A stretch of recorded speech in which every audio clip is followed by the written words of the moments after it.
সুপ্রিয় দর্শক, স্বাগত জানাচ্ছি আজকের সম্পাদকীয়তে আমি তাজওয়ার মাহমুদ। জুলাই সনদ বাস্তবায়ন পদ্ধতি, নির্বাচন, সংবিধান প্রশ্নে রাজনৈতিক দলগুলো নানা দ্বিধাবিভক্ত। বিশিষ্টজনের দৃষ্টিতে জননিরাপত্তা, জাতীয় নাগরিক জীবনে অনিশ্চয়তা কাটিনি এখনো। এমন পরিস্থিতিতে তথ্য উপদেষ্টা মাহফুজ আলম বললেন, 2 মাস ধরে অনিশ্চয়তায় আছি, কখন নেমে যাই। সরকারের অত্যন্ত গুরুত্বপূর্ণ একজন ব্যক্তির কাছ থেকে এমন উচ্চারণ রাজনৈতিক পরিবেশ সম্পর্কে কি বার্তা দেয়? একই সঙ্গে উল্লেখ করেছেন, জামায়াত ও বিএনপি ভাগাভাগি করে প্রশাসন দখল করে রেখেছে। সাম্প্রতিক এমন রাজনৈতিক প্রসঙ্গ নিয়ে আজকের সম্পাদকীয় অনিশ্চয়তা আর কতদিন। আর এসব নিয়ে কথা বলতে আমাদের সঙ্গে স্টুডিওতে উপস্থিত আছেন মনিরা শারমিন, যুগ্ম আহ্বায়ক, জাতীয় নাগরিক পার্টি, এবং ব্যারিস্টার সৈয়দ ইজাজ কবির, মানবাধিকার বিষয়ক সম্পাদক, জাতীয়তাবাদী আইনজীবী ফোরাম। দর্শক, আপনারা আলোচনায় অংশ নিতে পারেন, এজন্য আপনাদের ফোন করতে হবে টেলিভিশনে দেখানো নাম্বারে। এছাড়া ফেসবুকের মাধ্যমে আপনাদের মন্তব্য পাঠাতে পারেন আমাদেরকে। আলোচনার শুরুতে জানিয়ে দেবে এখনকার প্রধান শিরোনামগুলো। দক্ষিণপন্থা উত্থানের চেষ্টা দেখছে বিএনপি। আওয়ামী লীগ জাতীয় পার্টির শূন্যতার সুযোগ পাচ্ছে জামায়াত। লাইমলাইটে এলেও ভোটে জেতার সম্ভাবনা দেখছেন না মির্জা ফখরুল। মব ভায়োলেন্স মোকাবেলায় সক্ষম হতে হবে ইসিকে। সুষ্ঠু ভোট সম্ভব না হলে থাকতে হবে পদত্যাগের সাহস। সংলাপে সুশীল সমাজ। বিশ্বাসযোগ্য নির্বাচনের প্রতিশ্রুতি সিইসির। খাগড়াছড়ির গুইমারায় 144 ধারার মধ্যেই সংঘর্ষ, 3 পাহাড়ি নিহত, 16 সেনা পুলিশ সহ আহত অনেকে। অপরাধীদের বিরুদ্ধে ব্যবস্থা নেওয়ার ঘোষণা স্বরাষ্ট্র মন্ত্রণালয়ের। বিমান ভাড়া কমায় সাধারণ ক্যাটাগরিতে হজের খরচ কমল 11,000 টাকা, সুলভে 16,500। নিবন্ধন চলবে 12 অক্টোবর পর্যন্ত। এবার সুযোগ পাবেন 1,27,000 মুসল্লি। এবং মহাষষ্ঠীতে কল্পারম্ভের মাধ্যমে শারদীয় দুর্গোৎসব শুরু। মণ্ডপে মণ্ডপে ভক্ত দর্শনার্থীদের ভিড়। আইনশৃঙ্খলা বাহিনীর 70,000 সদস্য মোতায়েন।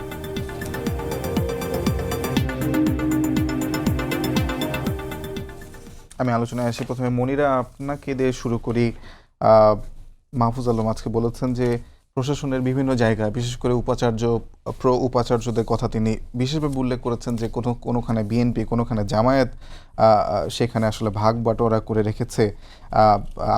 আপনাদের প্রতিনিধি আসলে সরকারে পাঠিয়েছিলেন, তারপরে ভাগ বাটোয়ারা কীভাবে হলো? আপনাদের বিভিন্ন ছাত্র প্রতিনিধি আসলে বিভিন্ন সংস্কার কমিশনে ছিল, বিভিন্ন মন্ত্রণালয়ের মানে জায়গাতে গুরুদায়িত্ব তারা ছিলেন, তারপরে আসলে বিএনপি জামায়াত ভাগ বাটোয়ারা কেন হলো? তাহলে মানে আপনাদের যে কিংস পার্টি বলা হয় সেই বিষয়ে আসলে আপনার মন্তব্যটা কি সব মিলিয়ে? ধন্যবাদ। যারা দেখছেন তাদের শুভেচ্ছা, এবং আমার সহ আলোচক এজাজ ভাইকে শুভেচ্ছা।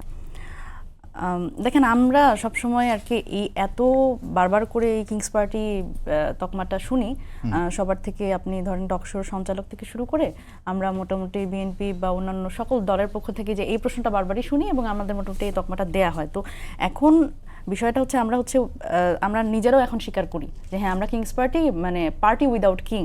সেই হিসেবে যদি কিংস পার্টি হয় তাহলে আমরা কিংস পার্টি। তো যেটা আসলে মোহাম্মদ মাহফুজ আলম যেটা বলেছেন সেটার সাথে আমি শতভাগ একমত। এবং যেভাবে আসলে 8 আগস্টের যখন আসলে ইউনূস সরকার দায়িত্ব নিলেন এবং সব উপদেষ্টারা যখন শপথ নিলেন, এরপর থেকে পুলিশ প্রশাসন থেকে শুরু করে বিশ্ববিদ্যালয়ে যে ধরনের একটা দখলদারিত্বের বিষয় আমরা দেখেছি। এবং সেখানে বিষয়টা এরকম, আমরা বারবার একটা কথা সব জায়গা থেকে শুনেছি যে বঞ্চিত। এই বঞ্চিত কথাটা হচ্ছে বহুল আলোচিত কথা, যে এই আওয়ামী লীগ আমলে বঞ্চিতদের আসলে তাদের আসলে প্রাপ্য জায়গাটা দিতে হবে, এবং সেই জায়গাতে ওই যে ফেয়ার কথাটা চলে আসে, যেটা মাহফুজ আলম খুবই কারেক্টলি বলেছে যে এখানে ফেয়ার হইতে হবে আমাদের সবাইকে।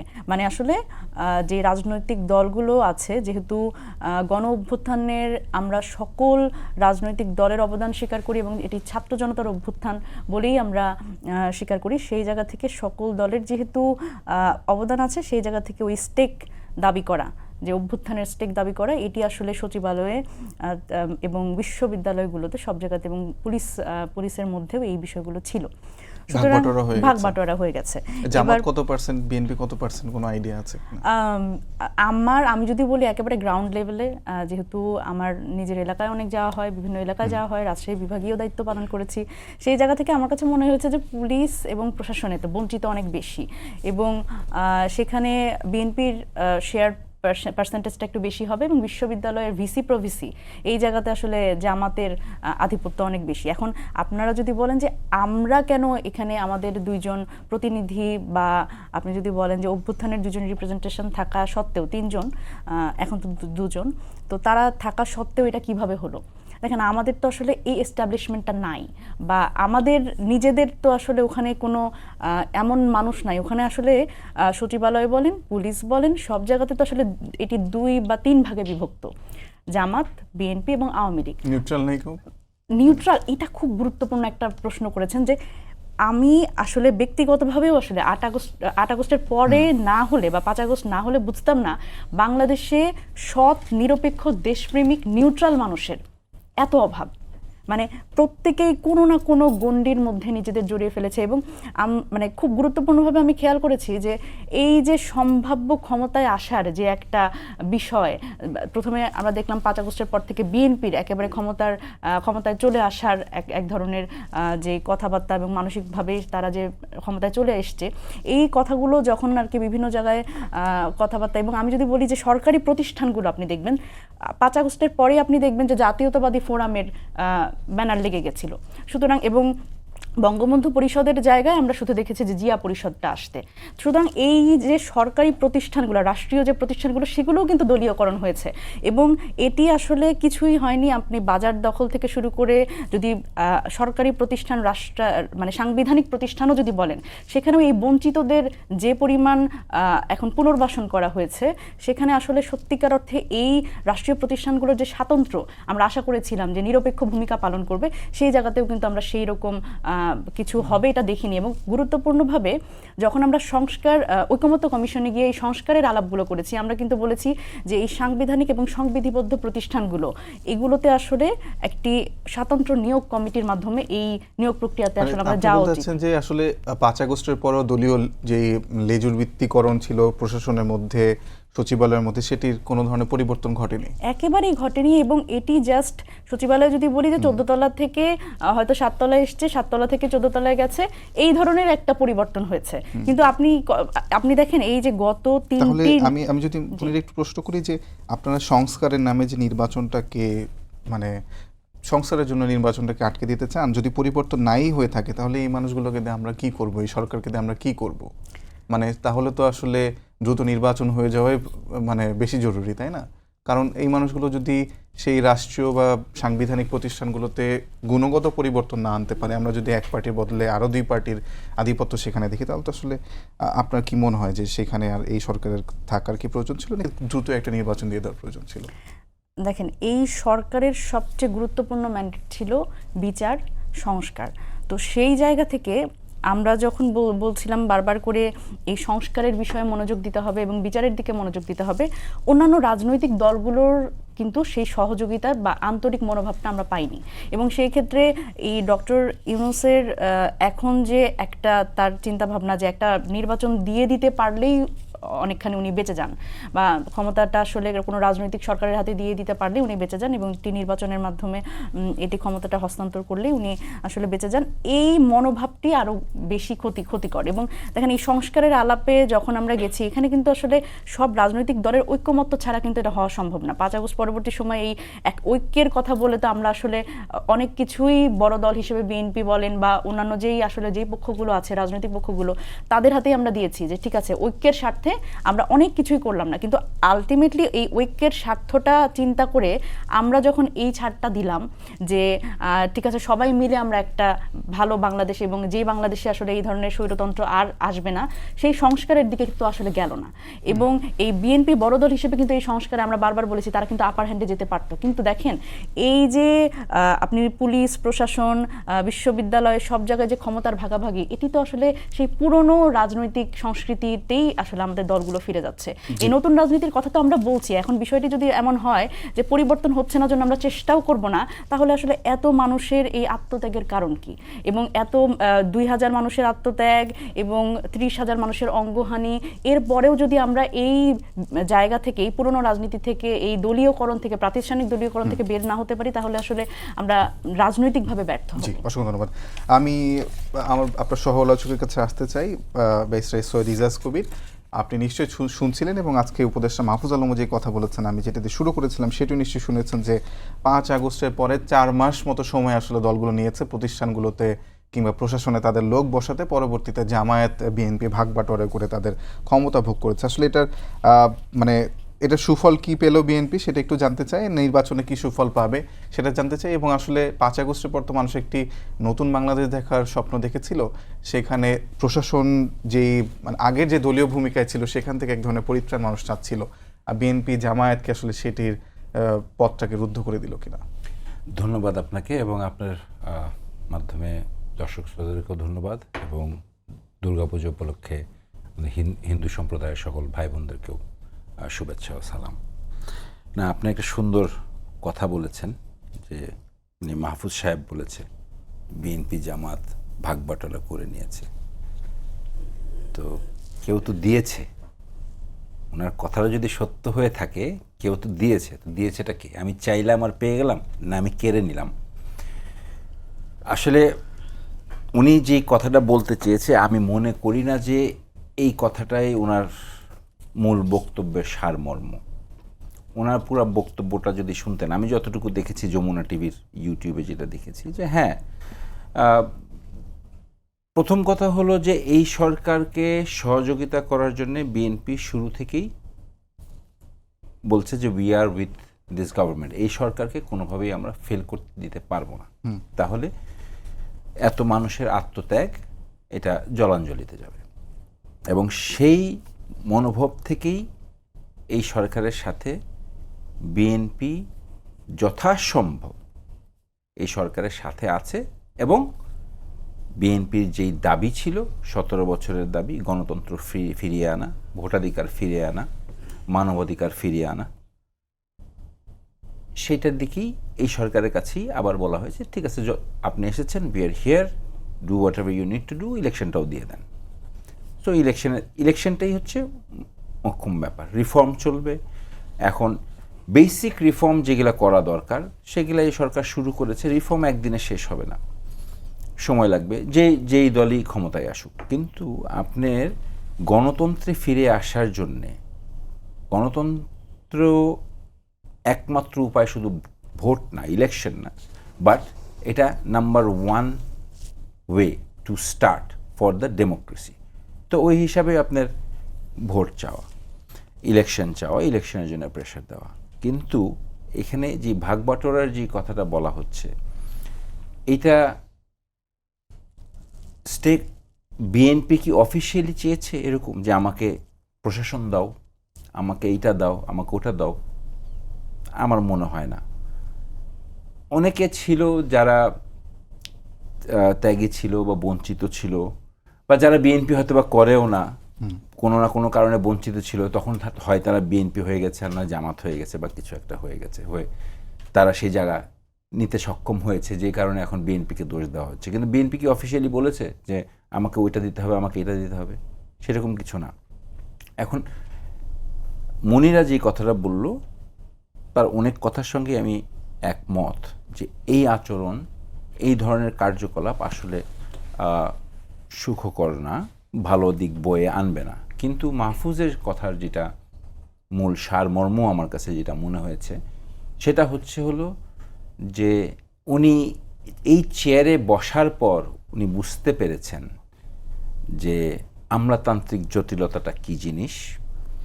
এই চেয়ারে বসার পর উনি বুঝতে পেরেছেন এখানে কত ধরনের স্টেক হোল্ডার আছে। ওনারা যত সহজ ভেবেছিলেন, এই চেয়ারে বসার পর ওনারা বুঝতে পেরেছেন যে ওনাদের অভিজ্ঞতার স্বল্পতা আছে। এই কথাগুলি কিন্তু উনি বলেছেন, যেগুলো মিডিয়াতে আপনারা, সেটা তো বটেই, কিন্তু হ্যাঁ, আপনি আইনজীবী মানুষ, আমি আপনার কাছে একটা প্রশ্ন করতে চাই। যেমন ধরুন যে প্রশাসনের বাইরেও যদি আমরা বিচার বিভাগ দেখি, বিচার বিভাগে আসলে বিচার বিভাগে কি দলীয়করণ হয় নাই? মানে আমরা একজনকে যদি চিফ প্রসিকিউটর বানায় আর একজনকে অ্যাটর্নি জেনারেল বানাতে হচ্ছে, এরকম তো হয়েছে, মানে হচ্ছে তো। মানে আপনি কি এখন মানে এটা আমি বলতে চাচ্ছি যে বাংলাদেশে কোনো নিউট্রাল আইনজীবী নাই, ব্যারিস্টার নাই, এরকম তো হতে পারে না। সেটা আসলে হয় কেন? আপনি একজন আইনজীবী হিসেবে, একজন ব্যারিস্টার হিসেবে কি মনে করেন যে এটা আসলে বিচার বিভাগ কতটা স্বাধীন রাখতে পারে? আমি আপনাকে একটা কথা বলি, আপনি জিনিসটা অন্যভাবে নেবেন না। জি। আপনিও নিউট্রাল না। জি। কিন্তু আপনি এখন টক শোটা হোস্ট করছেন, পেশাদারিত্বের সাথে হোস্ট করছেন, সেই জায়গাটা থাকতে হবে। এখন আমি যদি আখ্যায়িত করি যে আপনি ইসলামী ইউনিভার্সিটি থেকে পাশ করে আসছেন, বা রাজশাহী ইউনিভার্সিটি থেকে পাশ করে আসছেন, বা ঢাকা ইউনিভার্সিটি থেকে পাশ করে আসছেন, বা অতীতে আপনার অমুক সংগঠনের সঙ্গে যুক্ত ছিল, তাই আপনার টক শোটা ওই লাইনে চলে যাচ্ছে, সেটা শুধু বলার কারণেই বলা যাবে, যদি ওইরকম কোনো আমরা কিছু না দেখি। কিন্তু আপনি যাই থাকেন, আপনি যদি পেশাদারিত্বের সাথে যদি আপনার কাজটা করেন, তাহলেই কিন্তু নিরপেক্ষতাটা চলে আসে। আপনার নিউট্রাল লোকের তো প্রয়োজন নেই, পৃথিবীতে কোথাও কেউ নিউট্রাল না। সো আমরা সবাই যদি দাবি করি সৎ এবং আপনার দায়িত্বটা যে পালন করবে আপনার পেশাদারিত্বের সাথে, এই দুটা ক্যারেক্টারিস্টিক্স যদি একটা মানুষের মাঝে থাকে, তাহলে কিন্তু আমরা একটা পুরা পরিবর্তিত বাংলাদেশ দেখব। এবং আমরা এই জায়গাটাতে ভুল করি যে বারবার বলি নিউট্রাল নিউট্রাল নিউট্রাল মানুষ কোথায় পাবো? আপনার তো আমরা যাদেরকে বলি যে সুশীল সমাজ, ওরা কি নিউট্রাল? 1/11-এর সময় তাদের ভূমিকা দেখিনি আমরা। এই যে সিইসিতে সুশীল সমাজ গিয়ে বসছে, ওনারা কাদের রিপ্রেজেন্টেটিভ করতেছে, ওনারা কোন অর্গানাইজেশন রিপ্রেজেন্ট করতেছে, সেটা কিন্তু আজকে যে মাহফুজের কথায় আজকে কিন্তু বোঝা গেল যে অনেক ধরনের স্টেক হোল্ডার আছে, ভিজিবল ইনভিজিবল, প্রকাশিত অপ্রকাশিত, যেটা ওই চেয়ারে বসার পর উনি বুঝতে পেরেছেন। এবং আগে যতটা সহজ মনে করেছিলেন, জিনিসটা আসলে অত সহজ না। সেই কারণে বলছি যে যদি তাহলে মানে ধরেন সাপোজ কেউ যদি নিউট্রাল না হয়, তাহলে বিচারপতিরা, আপনি আইনজীবী, বিচারপতিরা কেমন হবে, বিচারকরা কেমন হবে, তাদের আচরণ কেমন হওয়া উচিত? বিচারপতিরা আইন দ্বারা বিচার করবেন, এবং কোনো বিচারপতি যদি উচ্চাভিলাষিতা রাখেন, যিনি প্রধান বিচারপতি হবেন, সেই কারণে যদি উনি ডান বাম করেন, তাহলে ওনার বিচারপতি হওয়ার যোগ্যতা নাই। আমি ব্যক্তিগতভাবে মনে করি যদি যিনি বিচারক হবেন, ওনাকে যেই দায়িত্বই দেওয়া হোক, রিট বেঞ্চ দেওয়া হোক, ডেথ রেফারেন্স দেওয়া হোক, সিভিল দেওয়া হোক, সিঙ্গেল বেঞ্চ দেওয়া হোক, আর ডিভিশন বেঞ্চ দেওয়া হোক, ওনার কাজ বিচার করা, উনি বিচার করবেন। বিচার ওনাকে করতে হবে, ন্যায়ভাবে করবে। ন্যায়ভাবে না করলে ওটার যে আইনি প্রক্রিয়া আছে, বা আপনার এই যে এখন সুপ্রিম জুডিশিয়াল কাউন্সিল বা ওনার বিরুদ্ধে অভিযোগ হলে চিফ জাস্টিসকে জানালে যে প্রক্রিয়া আছে, সেই প্রক্রিয়া অনুযায়ী হবে। কিন্তু বিচারক বিচারের কাজ করবে, ন্যায়ভাবে করবে। এখানে নিউট্রালিটি তো কিছু নাই। উনি তো বাম দল থেকেও আসতে পারে, ডান দল থেকেও আসতে পারে, এই দল থেকেও আসতে পারে, আবার উনি কোনো দল করা নাও হতে পারে। এখন দল না করলে উনি নিরপেক্ষ তা তো না। একটা মানুষের কত ভালো অভ্যাস আছে, খারাপ অভ্যাসও তো আছে, দল করুক আর না করুক, তাই না? মানুষ কি ফাইন্যান্সিয়ালি শুধু করাপ্ট হয়, ইন্টেলেকচুয়ালি করাপ্ট হয় না? তো ওই জায়গাটাও আমাদেরকে দেখতে হবে। So when we are choosing someone, আমাদেরকে অবজেক্টিভলি চিন্তা করতে হবে। মানে এত ন্যারো ভিউ নিয়ে চিন্তা করলে আমার মনে হয় আমরা ভবিষ্যতে এগোতে পারবো না। সো অবজেক্টিভলি যদি আমরা চিন্তা করি, সেই ক্ষেত্রে আমাদের দরকার পেশাদারিত্ব লোক এবং যিনি সৎ হবেন। এই দুটা ক্যারেক্টারিস্টিক্স দিয়ে যদি আমরা চুজ করতে পারি ব্যক্তি, তাহলে আমরা একদম পরিবর্তিত বাংলাদেশ দেখতে পাবো। এখন মাহফুজ সাহেবের কথাই কিন্তু সেটাই ফুটে এসেছে, এবং উনি কিন্তু ডিরেক্টলি ইনডিরেক্টলি এটাই বলার চেষ্টা করেছে। এবং আরও একটা জিনিস বলার চেষ্টা করেছেন, যেটা আমরা অনেকে বুঝেছি বা বুঝিনি, সেটা হচ্ছে যে স্টেক হোল্ডার, অনেক ধরনের স্টেক হোল্ডার, অনেক ধরনের ইন্টারেস্ট। সো যারাই রাজনীতি করবেন, যারাই দেশ চালাবেন, যেই দেশ চালাক,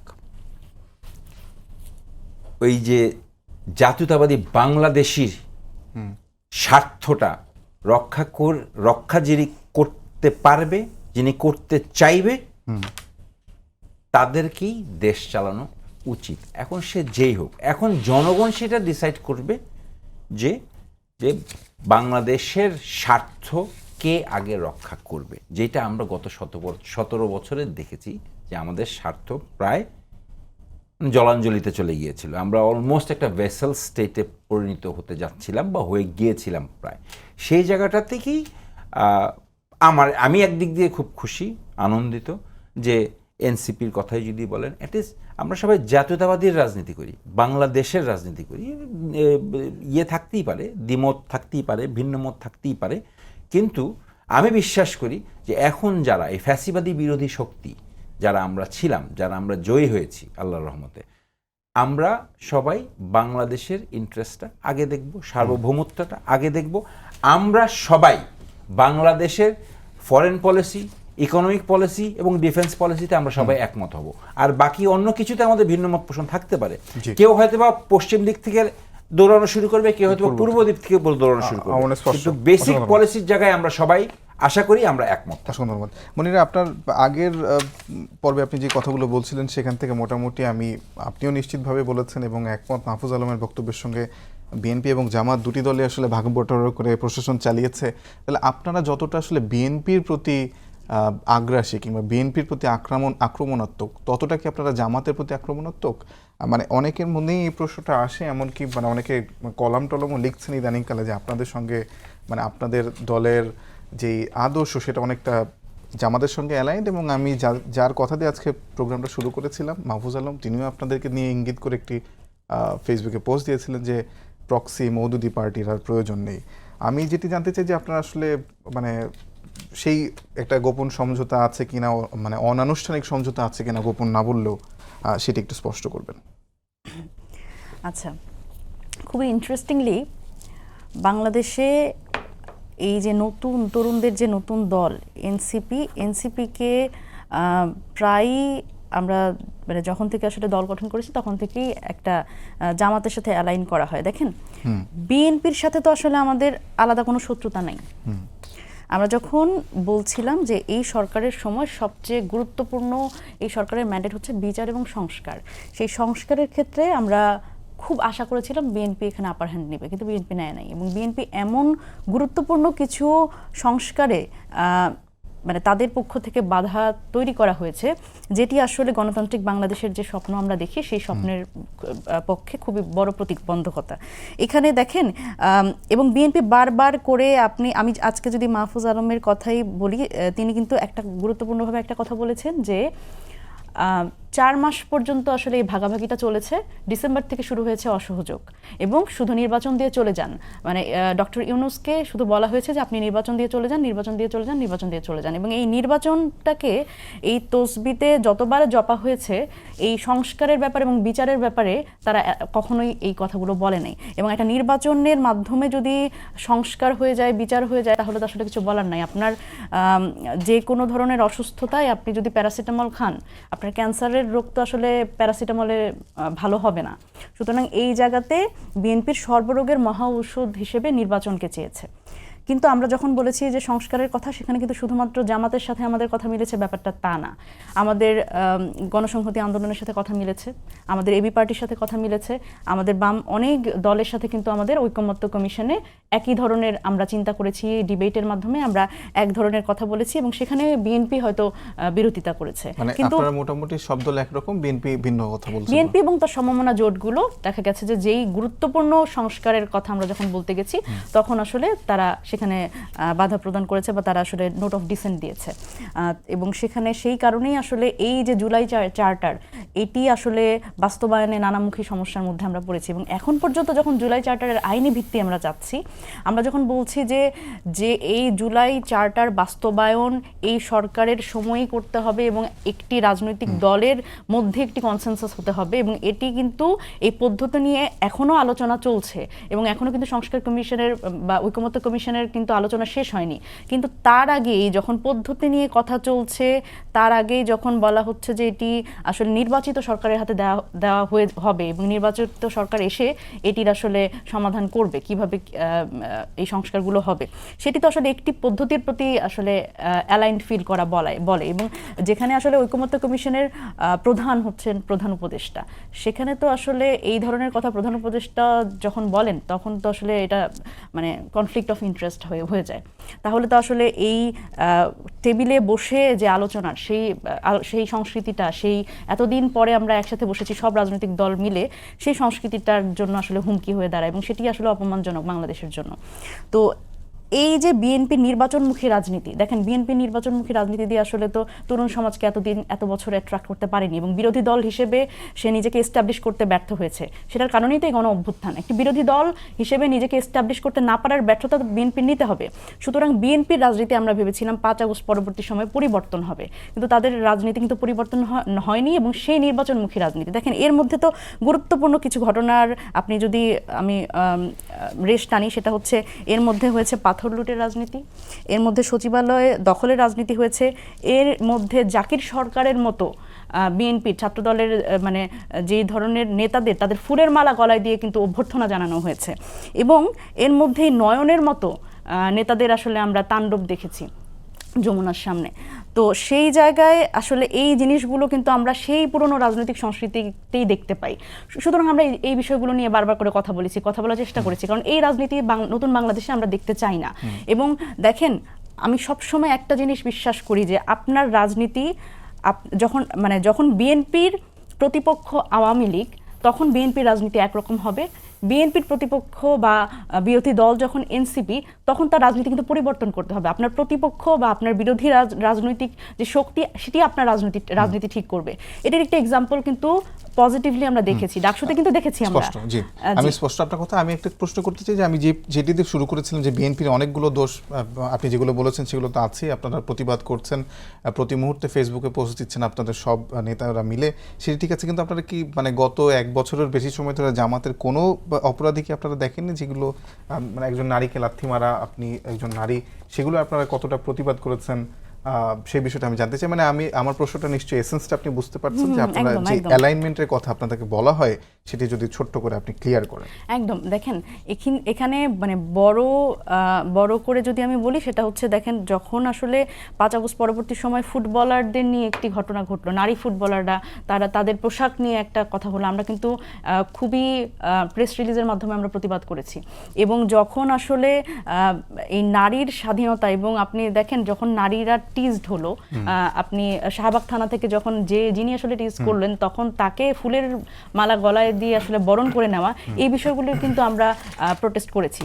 তো সেই জায়গা থেকে আসলে জামাতের পক্ষ থেকে মানে তাদের আসলে খুব সফটলি দেখার আমাদের সুযোগ নেই। কারণ দেখেন, এনসিপি হয়েছে কিন্তু এই কারণেই যে আমরা আসলে বিএনপির যেই ধারার রাজনীতি তারা করছে, সেই রাজনীতি আসলে জাতীয়তাবাদী রাজনীতি, যেটা মেজর জিয়ার রাজনীতি, সেই রাজনীতি তারা করে না। সেজন্য আমরা বিএনপির রাজনীতি আমরা পছন্দ করি না, আমি বলছি সেটাই।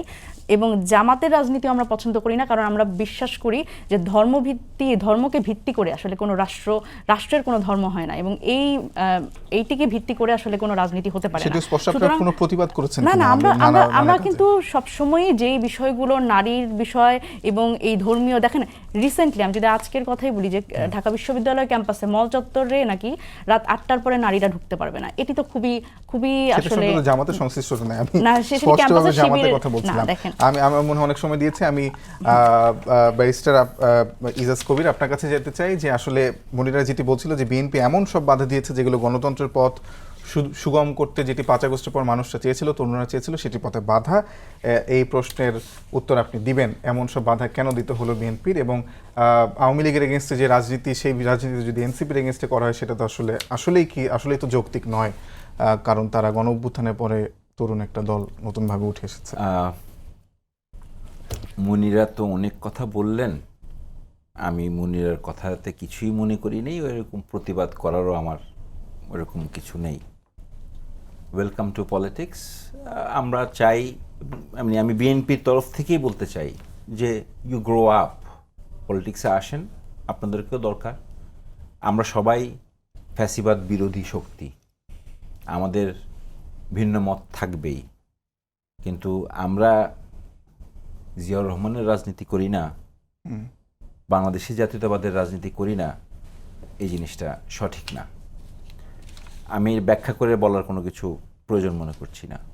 বিএনপি বিশাল বড় দল, বিএনপির অনেক দোষ ত্রুটি আছে। আমাদের নেতা তারেক রহমান সাহেব, ওনার তরফ থেকে যতটুকু সম্ভব, দলীয়ভাবে যতটুকু সম্ভব, সব কিছুই কন্ট্রোল করার চেষ্টা করা হচ্ছে। কিন্তু ইন্টারেস্টিং ব্যাপারটা হচ্ছে যে এমনভাবে বলা হয় যেন বিএনপি যেন সরকারে, এবং বিএনপি মনে হয় আরও কিছু করতে পারত।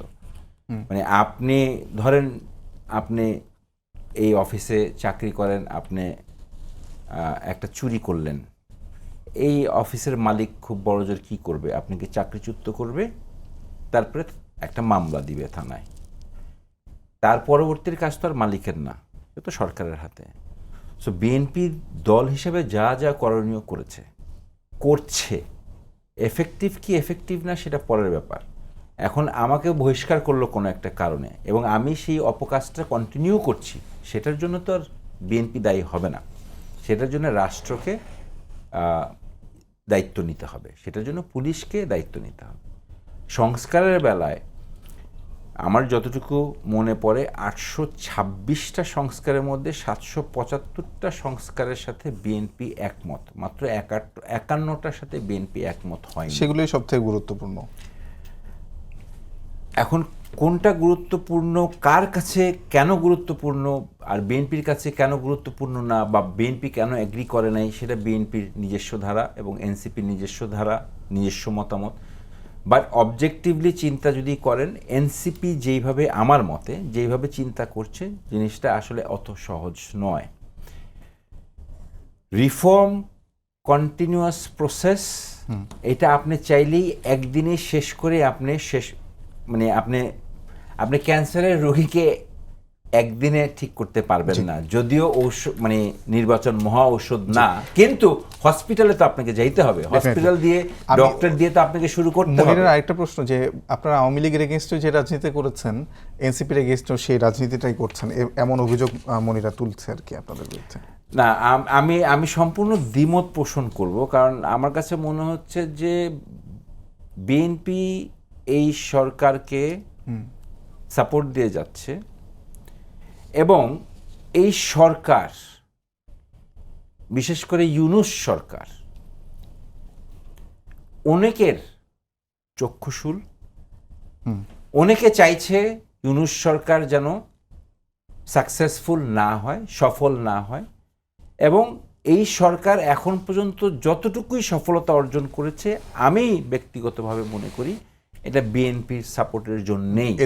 এনসিপির বিষয়ে মনিরা প্রশ্ন তুলেছিল, এনসিপির সঙ্গে আমাদের তো ওইরকম রাজনীতি করার কিছু নেই, বরঞ্চ এনসিপি কেন আমাদেরকে প্রতিপক্ষ ভাবছে এটাই আমি বুঝতে পারছি না। এখন এনসিপি, জামাত বা অন্যরা একটা প্রপোজাল দিল ফর রিফর্ম, এখন ওইটাই এগ্রি করতে হবে, এগ্রি না করলে আমি দোষী, এগ্রি করলে আমি বন্ধু, তাহলে এইটা কিন্তু আবার সেই আগের ফরম্যাটেই চলে যাচ্ছে। আজকের একটা ঘটনা বলি, সেটা হলো চাঁদপুরের শাহরাস্তিতে, যেটা আসলে এনসিপির একজন নেতা নাসিরউদ্দিন পাটোয়ারির উপজেলা, সেখানে তাকে অবাঞ্ছিত ঘোষণা করেছে বিএনপি এবং তার অঙ্গ সংগঠনের নেতাকর্মীরা, এবং সেখানে তার সম্ভবত কুশপত্রিকাও পোড়ানো হয়েছে। এই রাজনীতিটার আসলে প্রয়োজন কি এই মুহূর্তে? মানে কারা অবাঞ্ছিত ঘোষণা করেছে? বিএনপি এবং তার অঙ্গ সংগঠনের নেতাকর্মীরা। মনে হয় নিশ্চয়ই আর একটু স্পষ্ট করে বলতে পারবেন। এবং এনসিপির কোন এক নেতাকে অবাঞ্ছিত ঘোষণা, নাসিরউদ্দিন, ঠিক আছে, এটা করেছে। এখন ওইটা রাজনৈতিকভাবে যদি ওখানে ঘটনা কি হয়েছে আমার বিস্তারিত তো জানা নাই, তবে হ্যাঁ, এই ধরনের রাজনীতি অনাকাঙ্ক্ষিত, এটা আমরা কেউ চাই না। এবং এখানে যদি দলীয় সাংগঠনিক কোনো ইয়ে হয়, ব্যত্যয় ঘটে, তাহলে ডেফিনেটলি আমি আপনাকে অ্যাসিওর করতে পারি যে আমাদের নেতা তারেক রহমান সাহেব এটার নেবেন, অ্যাকশন নেবেন, যদি দলীয় সাংগঠনিক কোনো ব্যত্যয় ঘটে। আর আরেকটা কথা বলে রাখতে পারি, রিফর্মের যেটা কথা আসছে, যেটা আমাকে বলা অতি প্রয়োজন, সেটা হচ্ছে যে বিএনপি রিফর্মের জন্য বাধা না।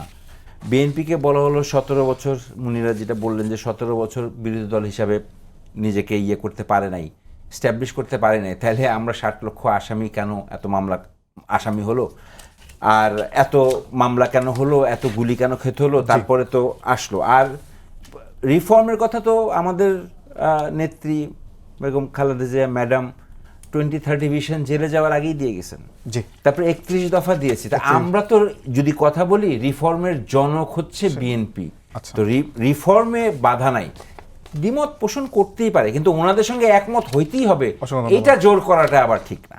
অসংখ্য ধন্যবাদ। আমি মনিরাকে দুটি প্রশ্ন করতে চাই, সেটি হলো তার মধ্যে একটি হলো যে আজকে বিএনপির মহাসচিব মির্জা ফখরুল ইসলাম আলমগীর তিনি আশঙ্কা প্রকাশ করেছেন যে বাংলাদেশে দক্ষিণপন্থার উত্থানের চেষ্টা হচ্ছে এবং আওয়ামী লীগ জাতীয় পার্টির শূন্যতার সুযোগ পাচ্ছে জামায়াত। আপনি এইটা বিষয়ে কি মনে করেন? 1 মিনিট একটু বলবেন। আরেকটি প্রশ্ন আপনার কাছে আছে।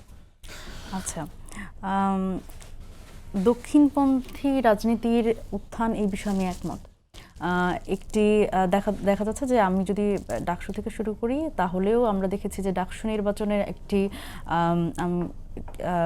অভূতপূর্ব ফলাফল এবার আমরা দেখেছি, যেটা আমরা অন্তত কখনো চিন্তা করি নাই যে আসলে কোনো শিবিরকে আমরা যেরকম চিনি আসলে ধর্মভিত্তিক একটি ছাত্র সংগঠন, তো সেখানে আসলে তাদের যে ফলাফল সেটিও আসলে খুব গুরুত্বপূর্ণভাবে আমার কাছে মনে হয়েছে লক্ষণীয়। এবং এই ধর্মভিত্তিক রাজনৈতিক দল তারা আসলে যখন সেন্ট্রিস্ট রাজনীতির কথা বলছে এবং সেন্ট্রিস্ট রাজনীতির এক ধরনের বয়ান তৈরি করে তারা সাধারণ মানুষের এক ধরনের সিম্প্যাথি গেইন করার চেষ্টা করছে, এটির সাথে আমি একেবারেই একমত যে একটি দক্ষিণপন্থী রাজনীতির আসলে সম্ভাবনা আসছে। তবে আওয়ামী লীগ এবং জাতীয় পার্টি, দেখেন এটির ক্ষেত্রে আমি বলবো যে এদের আসলে এই ভোট ব্যাংক বলেন বা তাদের সমর্থনের কথা বলেন, এটি আমার কাছে মনে হয় যে জামাত এবং বিএনপি এটা দুই পক্ষেরই আসলে এই প্রবণতা আছে। দেখেন বিভিন্ন সময় আমরা যখন আওয়ামী লীগ নিষিদ্ধের ব্যাপারে বলেছি তখন দেখা গেছে যে বিএনপির পক্ষ থেকেও আমরা এক ধরনের নমনীয়তা পেয়েছি এবং ভারত বিরোধিতার যে একটা কথা আমরা এই ভারতীয় আগ্রাসন বিরোধী যেই একটা মুভমেন্টের মধ্যে দিয়ে আমরা যখন ছাত্র ছিলাম তখন আমরা করেছি এবং বিভিন্ন সময় আমরা বিএনপির পক্ষ থেকে কিন্তু একটা ভারত বিরোধী একটা অবস্থান সবসময় দেখেছি এবং একটা অনড় অবস্থান দেখেছি, যেটি কিন্তু আওয়ামী লীগের মধ্যে সবসময় আমরা দেখেছি যে ভারতের শেল্টারে একটি ক্ষমতায় থাকার একটা পরিস্থিতি, সেই জায়গা থেকে কিন্তু আমরা মনে করছি বিএনপি অনেকখানি সরে এসছে এবং গুরুত্বপূর্ণভাবে জামাতের মধ্যেও এই বিষয়টা আছে যে ভারতপন্থী এবং ভারতকে আশ্বস্ত করে ক্ষমতায় যেহেতু তাদের একটা যেহেতু সম্ভাবনা তৈরি হয়েছে বলে তারা মনে করছেন, তাদের ভারতের সাথে এক ধরনের সমঝোতার মধ্যে তারা থাকবে। অসংখ্য ধন্যবাদ মনিরা। ইজাজ ভাই, আপনার কাছে আমার শেষ প্রশ্ন, সেটি হলো যে এনসিপি নেত্রী সামাতা শারমিন তিনি বলেছেন যে এবারে নির্বাচন হবে সব ধরনের সমীকরণ ঘুরিয়ে দেওয়ার নির্বাচন। অনেকগুলো এনজিও প্ল্যাটফর্ম তারা নানা ধরনের জরিপ করছেন এবং সেই জরিপগুলোর পেছনে অনেক ধরনের চক্রান্ত আছে। আপনি এই বিষয়ে 30 সেকেন্ডে বলবেন। জরিপ আগেও দেখেছি, এখনও দেখব, ভবিষ্যতেও দেখব। সুষ্ঠু নির্বাচনের দাবি করছি, আশা করছি সুষ্ঠু নির্বাচন হলে যেই ক্ষমতায় আসুক বাংলাদেশ হিতবাদী রাজনীতি করবে এবং সবাই একসাথে দেশ গড়ব, এটাই চাই। আর মনিরা যেটা বললেন যে বিএনপির মধ্যে আর জামাতের মধ্যে একটা মিল দেখতে পাচ্ছেন, দক্ষিণপন্থীর কি হিসাব, আমি ব্যক্তিগত ওনারা অনেক কিছুই মনে করতে পারেন। বিএনপির রাজনীতি করছে, বিএনপি বিশাল বড় একটা দল এবং BNP is a very matured দল এবং পলিটিক্যাল পার্টি। সো এটার জন্য ওভাবে আপনারা চিন্তা করাটা আমার মনে হয় সম্পূর্ণভাবে ভুল হবে। আপনাদের দুজনকে অসংখ্য ধন্যবাদ, সবাইকে ধন্যবাদ জানিয়ে শেষ করছি আজকের সম্পাদকীয়। আগামীকাল আবারও দেখা হবে একই সময়ে। শুভরাত্রি।